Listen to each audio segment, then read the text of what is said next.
Welcome to my YouTube channel.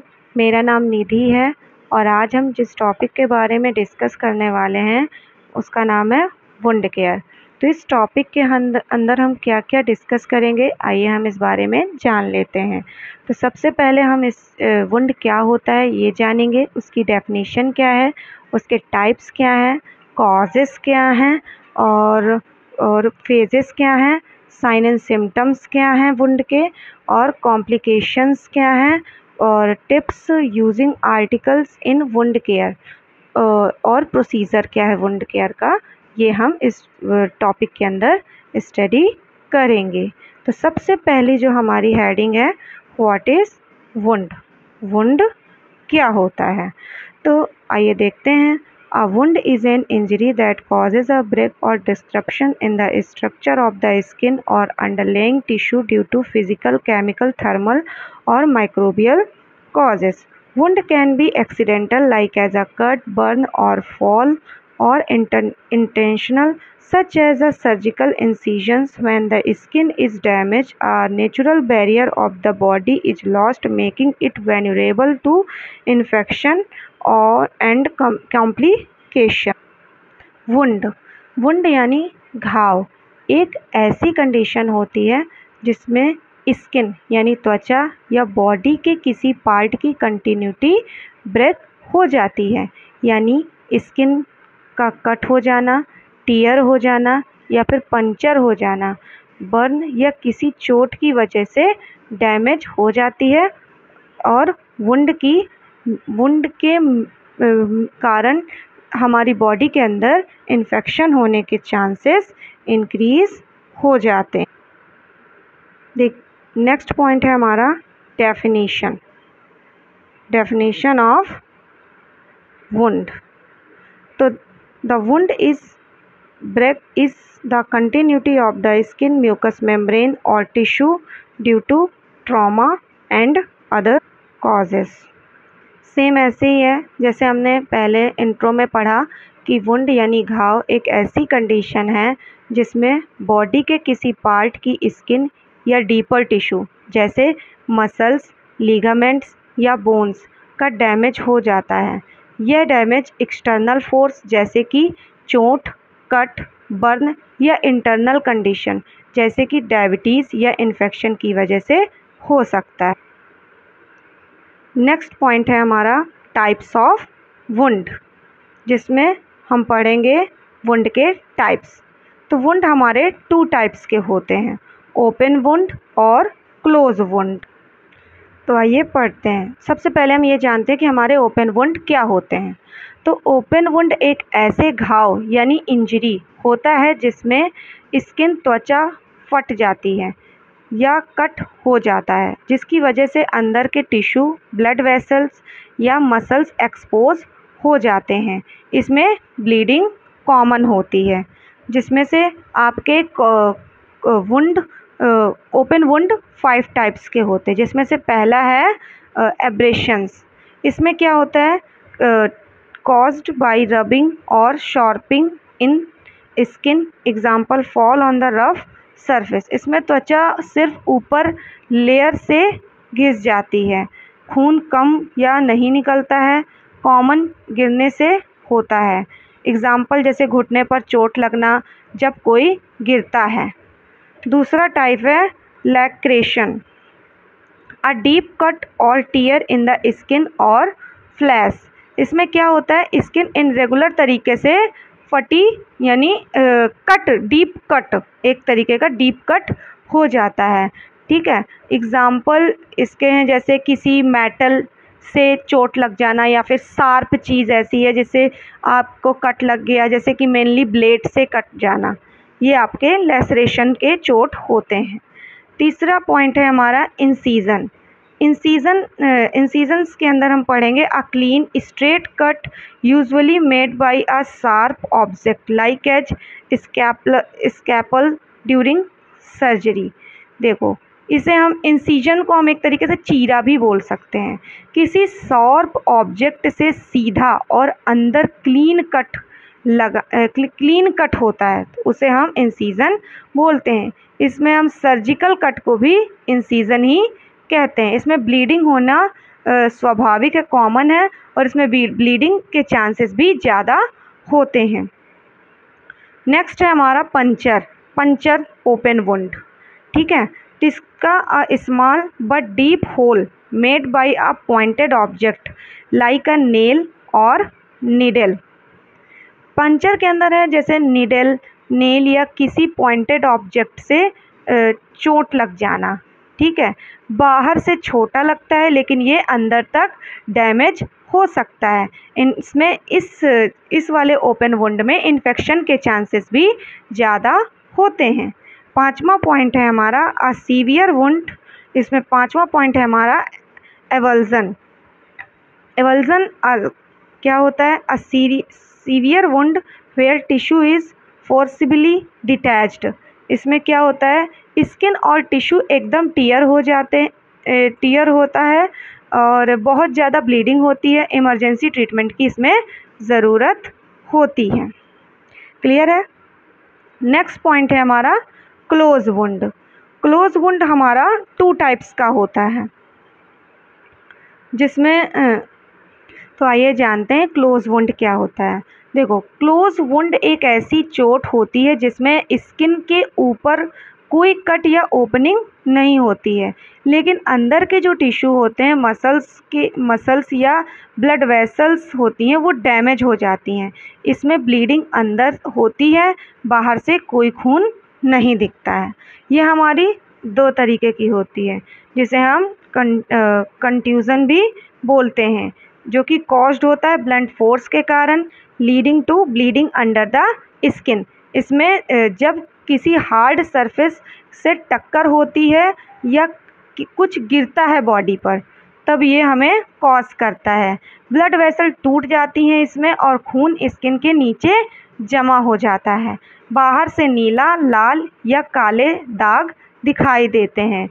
दर्द, सूजन मतलब पेन, सूजन और थोड़ा गर्म महसूस हो सकता है। दूसरा है हमारा हीमेटोमा। हीमेटोमा में हम collection of blood outside blood vessel और कॉजिंग स्वेलिंग।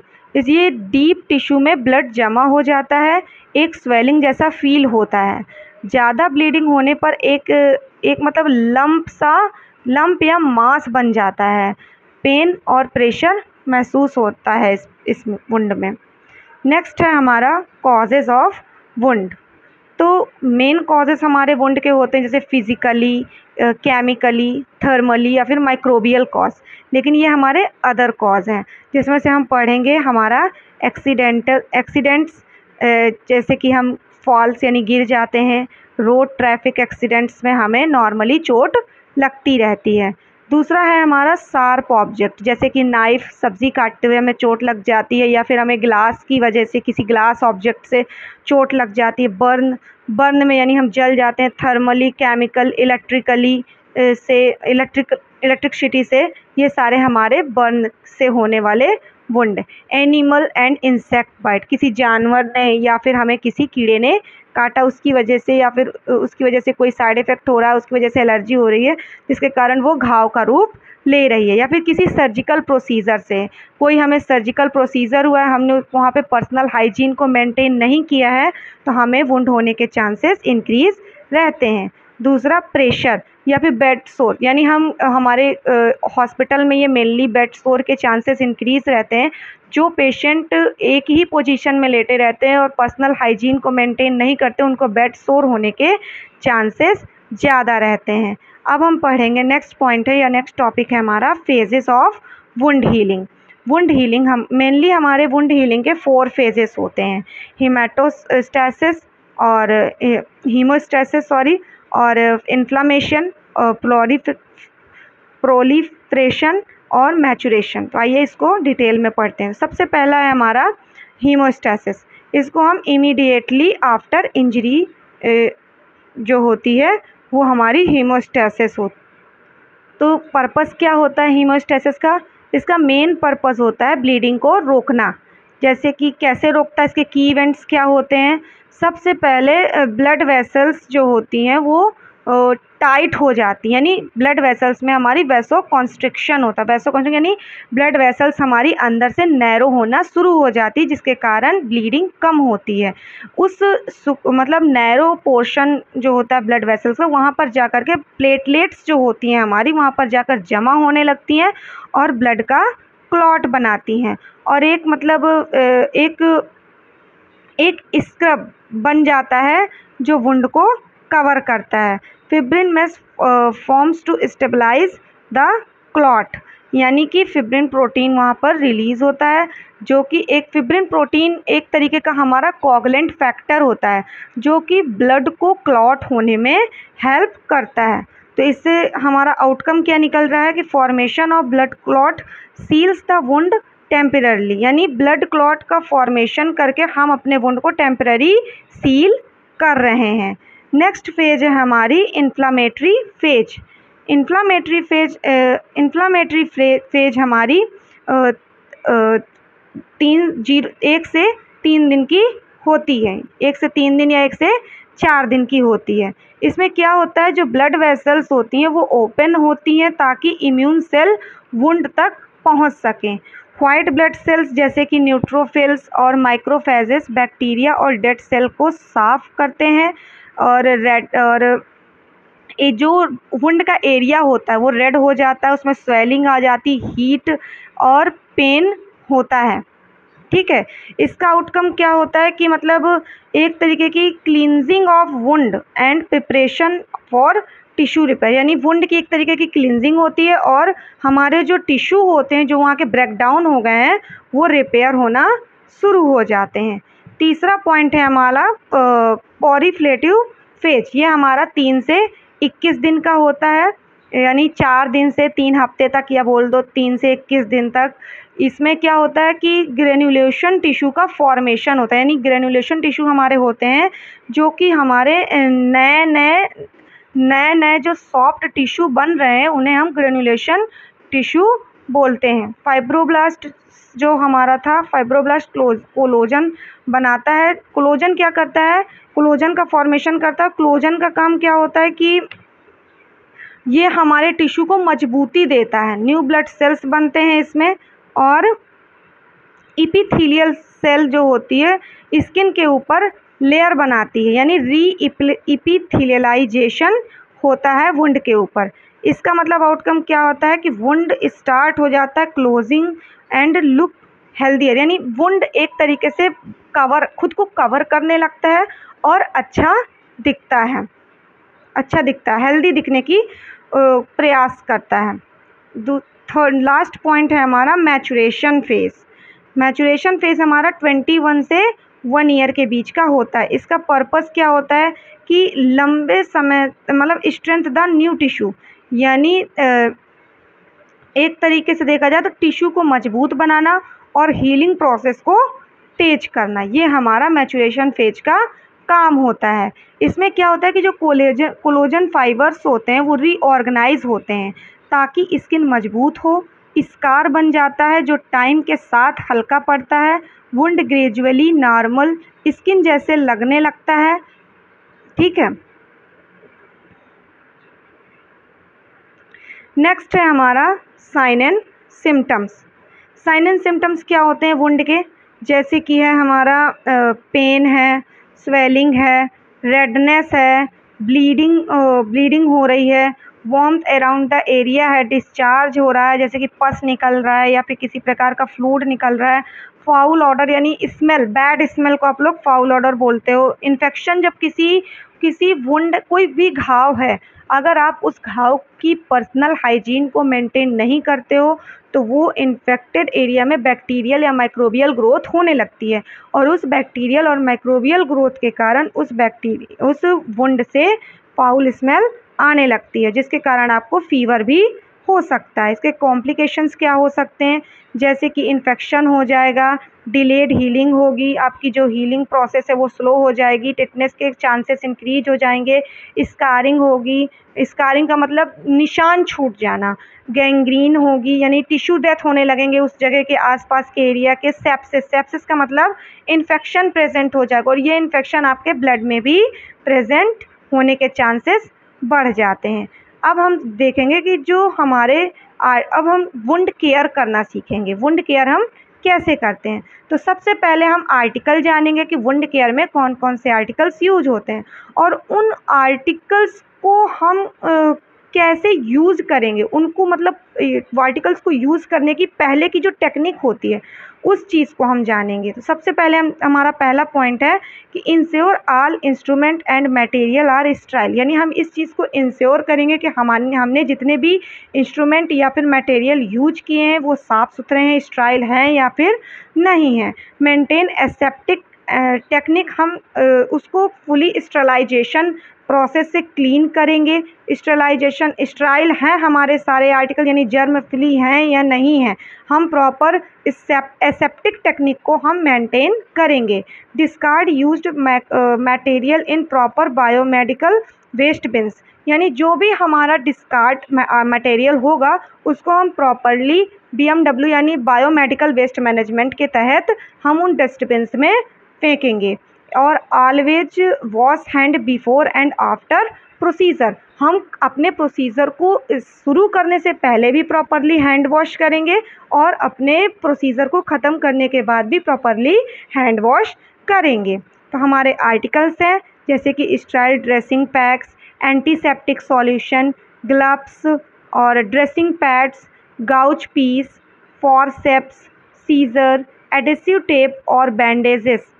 नेक्स्ट है हमारा normal saline, swab stick, kidney tray और bowl, soap and water, topical medications और disposal apron and mask, waste disposal bag.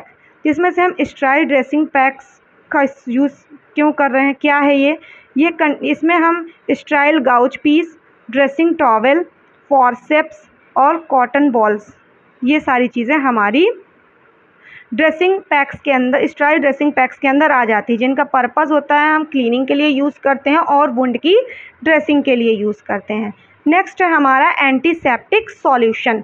Antiseptic solution में हमारा आ जाता है बीटाडीन, जो कि पोविडीन आयोडीन सॉल्यूशन के नाम से भी आता है, और हमारा सेवलॉन सॉल्यूशन, हाइड्रोजन परऑक्साइड या फिर नॉर्मल सेलाइन। ये हम वुंड को क्लीन करने के लिए और इन्फेक्शन से प्रिवेंट करने के लिए यूज़ करेंगे। नेक्स्ट है हमारे ग्लव्स, हम स्टराइल ग्लव्स को यूज़ करेंगे फॉर डायरेक्ट वुंड कांटेक्ट के लिए और नॉन स्टराइल ग्लव्स को for general handling and cleaning के लिए, जो कि हमें कंटामिनेशन से प्रिवेंट करेगा। फोर्थ है हमारा गाउच पीस। गाउच पीस हमारे sterile and non sterile gauze piece, gauze used for cleaning, packing और कवरिंग वुंड।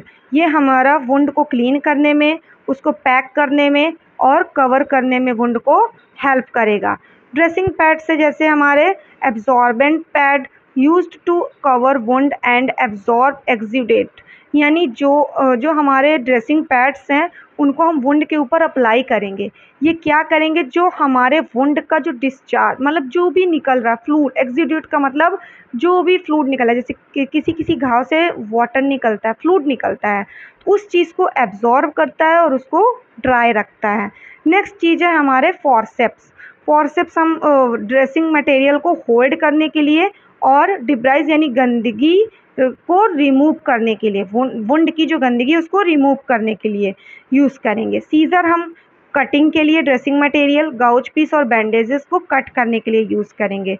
एडेसिव टेप और बैंडेजेस हम secure used to secure the dressing in places, यानी dressing करने के बाद हम उसको सिक्योर करने के लिए यूज़ करेंगे। और टाइप्स यानी micro tape, zinc oxide tape और क्रेप बैंडेजिंग का यूज़ हम करेंगे वुंड के ऊपर। नॉर्मल सेलाइन हम वुंड इरिगेशन यानी क्लीनिंग में यूज़ करेंगे। Swab sticks using applying antiseptic और कलेक्टिंग सैंपल्स फॉर कल्चर, हम स्वैब स्टिक्स का यूज़ करेंगे। जैसे कोई घाव है, हमें उसकी हमें इन्वेस्टिगेशन करवानी यानी जांच करवानी है, तो हम उसको सैंपल कलेक्ट करने में हम स्वैब स्टिक्स का यूज़ करेंगे। किडनी ट्रे और एंड बाउल तो use to collect, kidney tray और बाउल का यूज़ हम करेंगे जो हमारा वेस्ट मटेरियल निकलेगा वुंड केयर करने पे, उसको हम कलेक्ट करने में और क्लिनजिंग सॉल्यूशन को होल्ड करने में हम किडनी ट्रे और बाउल का यूज़ करेंगे। Soap and water, soap and water का यूज़ हम क्लीनिंग हैंड को क्लीन करने में यूज़ करेंगे। For cleaning hand and the wound area अगर रिक्वायर है हमें वुंड एरिया को साफ़ करने की, तो हम वाटर और सोप का यूज़ करेंगे। टॉपिकल मेडिकेशन, अगर नॉर्मल हम ऑइंटमेंट्स और क्रीम्स प्रोवाइड करते हैं जिसमें हमारी कुछ एंटीबायोटिक्स ऑइंटमेंट्स होते हैं, और अगर किसी बर्न से होने वाला वुंड है तो हम उसको सिल्वर सल्फर डाइज़ाजिंग प्रोवाइड कराते हैं। डिस्पोजेबल एप्रॉन और मास्क का क्या यूज़ होता है? इसमें हम worn by health care workers for infection control, इसमें जो हमारा वर्कर जो मतलब नर्स है या फिर कोई भी मेडिकल स्टाफ है जो वुंड केयर प्रोवाइड करा रही है, और उसको इन्फेक्शन से बचाने के लिए हम डिस्पोजल एप्रन और मास्क का यूज़ करते हैं।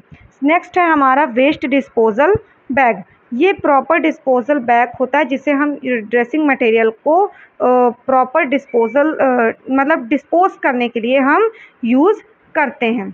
नेक्स्ट है हमारा क्विक फर्स्ट एड टिप्स, क्या क्या है? Stop bleeding with gentle pressure, अगर मान लो हमें ये क्या पॉइंट्स हैं, ये पॉइंट्स तब के लिए हैं जैसे हम घर पे हैं और हमें चोट लग जाती है लेकिन हमारे घर से हॉस्पिटल दूर है, तो हम सबसे पहले क्या करेंगे?